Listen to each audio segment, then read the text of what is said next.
one question, how? All of these things make you wonder, how can I get myself back into that vortex faster, easier?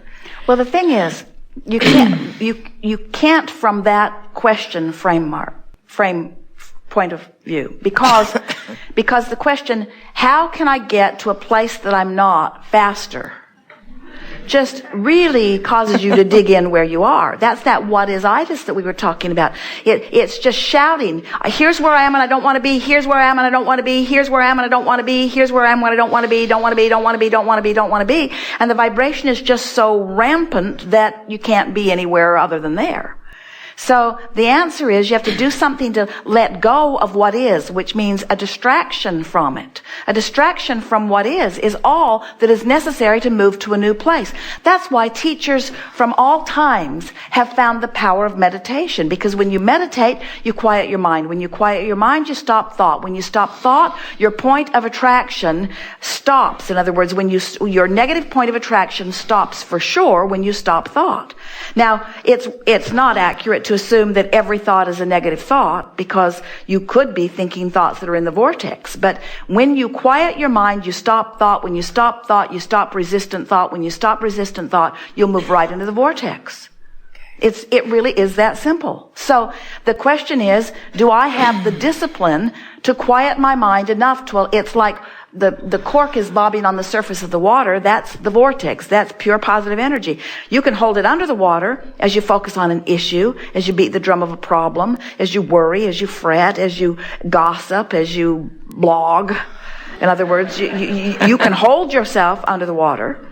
But when you let go, that cork will bob right back up. And that's the thing that we really want you to take away from this gathering. If you weren't doing that thing you do, you'd go into the vortex, because the vortex is really who you are. It's dominant and it's calling you. So if you could stop beating the drum of what's bothering you, just stop doing what you're doing that's holding you there. Think about someone who is so angry that they move right into a fist fight. And if you could stop right before you pulled that first punch, things would be better for you. It would be better before your nose was broken, wouldn't it? It would be better before you went to jail, wouldn't it? Yeah. It would be better. It would be better. So if you could just stop short of throwing that punch, even though you're justified and even though you want to do it and even though you're right, oh, you're so right. If you could just not do that, it would be better. And in the same way, if you could stop before you throw those words out there, before someone records you and plays you on television. If you could have just stopped short of those words, it would have been better. Wouldn't it have been better? Yeah. Wouldn't it have been a lot better? Wouldn't it be better if the words weren't out there? And in the same way, there are thoughts that if you could just pull those thoughts back, pull them back. Well, once you're in the place that you've been feeling it and thinking it and speaking it and acting it, then you're not going to all of a sudden stop doing that, because you've got a strong point of attraction going on that's making those thoughts and those people and those conversations, all those cooperative components come to you. But if you quiet your mind, if you get distracted, if you meditate, if you listen to music, if you pet your cat, if you put your feet in the warm water, if you take a walk on the beach, if you take a walk, if you watch a bird in flight, if you run with your dog, there are all kinds of things that you can do, you know it, that distract you from that resistance, and you always feel better when the resistance stops. You just haven't been putting two and two together. You haven't been associating the absence of this negative conversation with the improved way that I feel. But once you start making that association, then you deliberately quiet your mind and you feel a little better, and you deliberately quiet your mind and you feel a little better. You stumble into the vortex and you milk it a little longer, and before you know it, you tip the balance. The balance of your vibration tips significantly enough that it's more likely for you to feel good than bad. It really is that simple. And we think that the personal decision in terms of action that would augment this understanding, make it the easiest to apply, would be to decide that I'm going to do more of the things that feel better when I do them and do fewer of the things that don't feel good when I do them. Now, action isn't the answer, but it might be a starting place. The way it really works is we talk about pull the fists in and pull the words in and pull the thoughts in.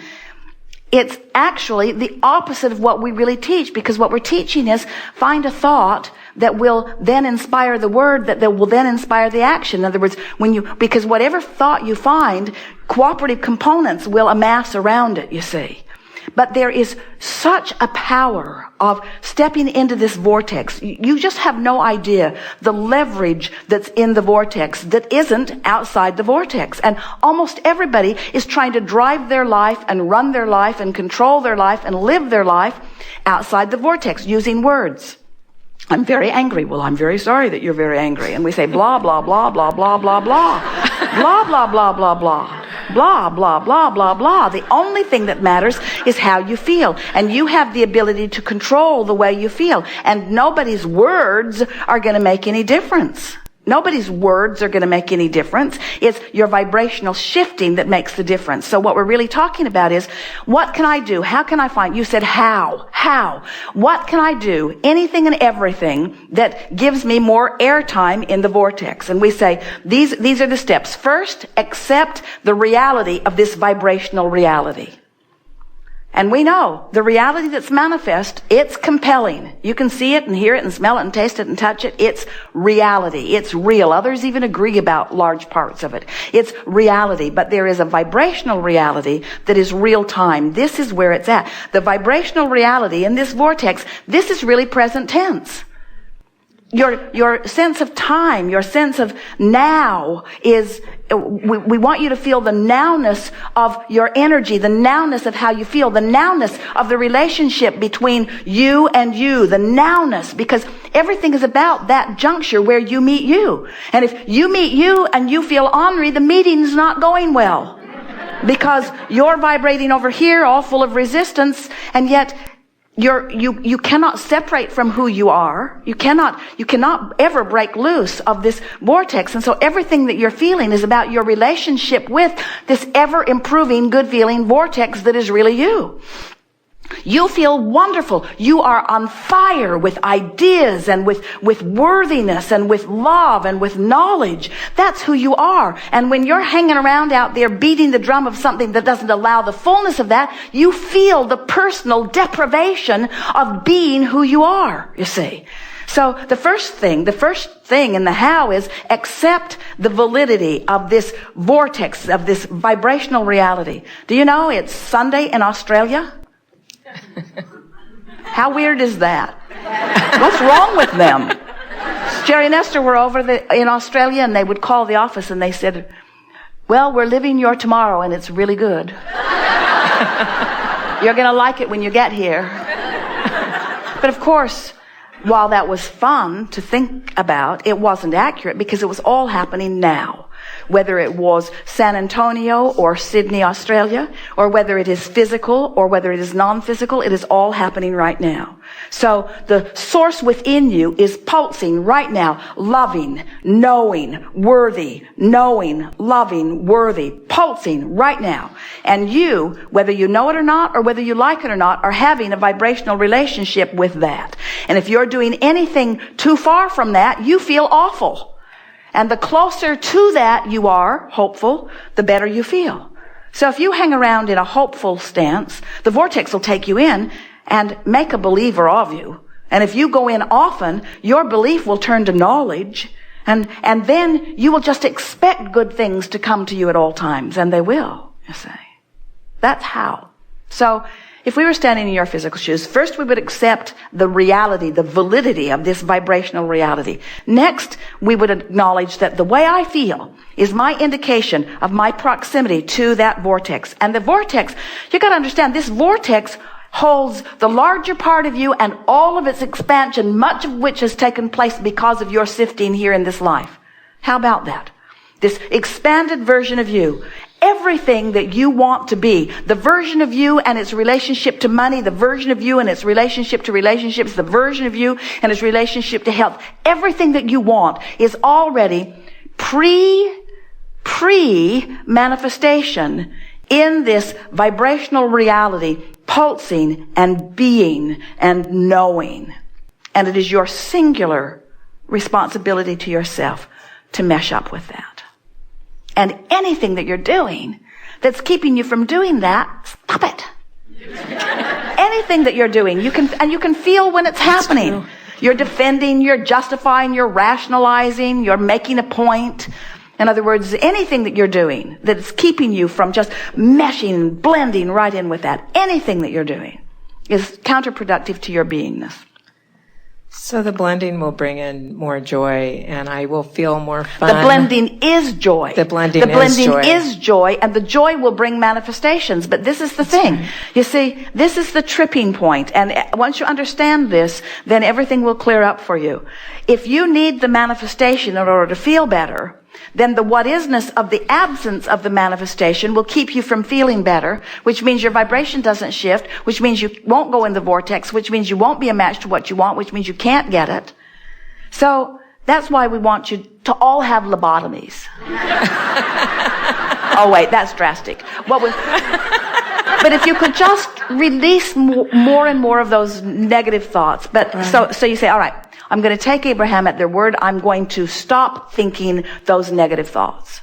And we say, you can't stop thinking about that thing that you were thinking about. Stop thinking about, because you're thinking about it while you're thinking about not thinking about it. In other words, you can't let go of it. You can't let go of it. This is a universe that's based upon inclusion, and what you're giving your attention to is active in your vibration. So what you do is you give your attention to something else.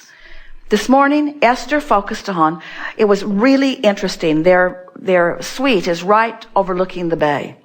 And so Esther could hear an airplane. She could hear big airplanes, and she could hear a small airplane. Off in the distance, she could hear cars, the sound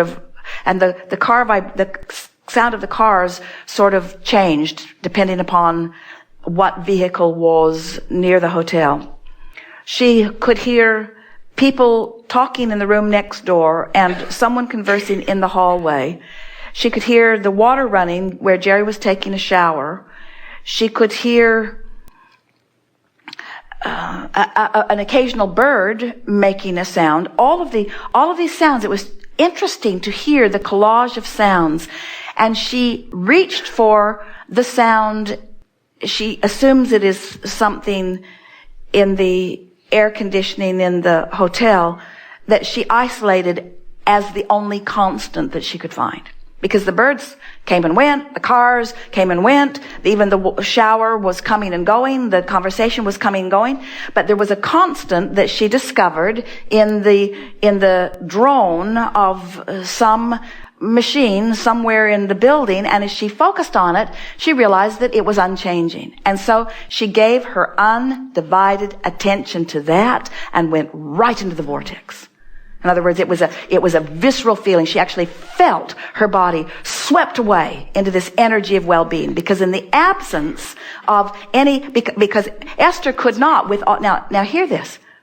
This is the point that we're making. It's not that the bird wouldn't take her into the vortex, or the shower water wouldn't take her into the vortex, or any of the, she could have focused on anything. The point that we're making is, of all those sounds, it required focus in order to isolate one.